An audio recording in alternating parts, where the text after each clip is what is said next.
Winston was desperately looking for an opportunity to escalate the war. Charles de Gaulle had even found him in his garden, shaking his fist at the sky, screaming, "Why won't you come?"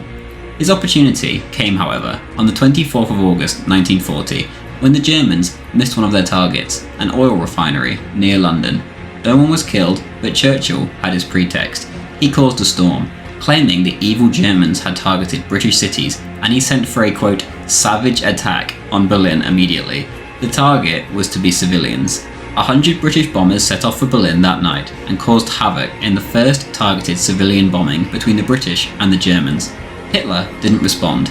For weeks, the terror bombing of German cities continued. Night after night, planes would set off from England and deliberately target German cities and, most importantly, civilians.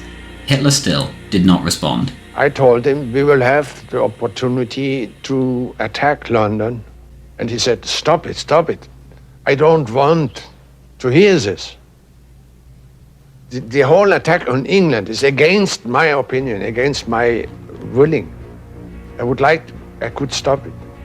The English population is of such high class and they are so similar to the Germans that I hate to fight England.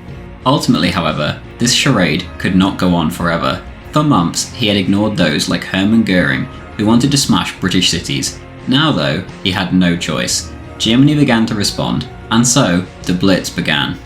The story of the stoic British people dealing with their hardships in a professional manner is no myth, and this is what the people did.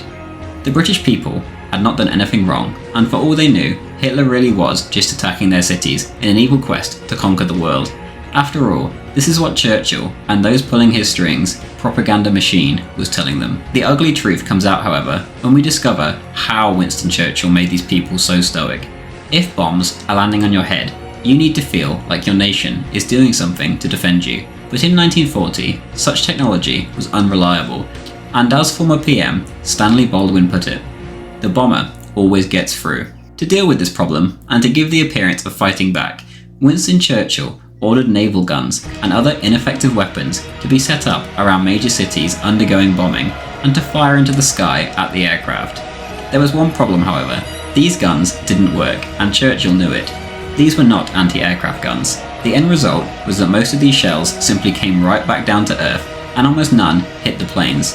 When all was said and done, around half of the British civilian casualties during the Blitz were in fact inflicted by their own side dropping massive shells on their head, purely for appearance's sake. Churchill couldn't care less. The British people rallied around him, and for all they knew, this was the Germans, but in reality, their own Prime Minister was butchering them for his own personal gain.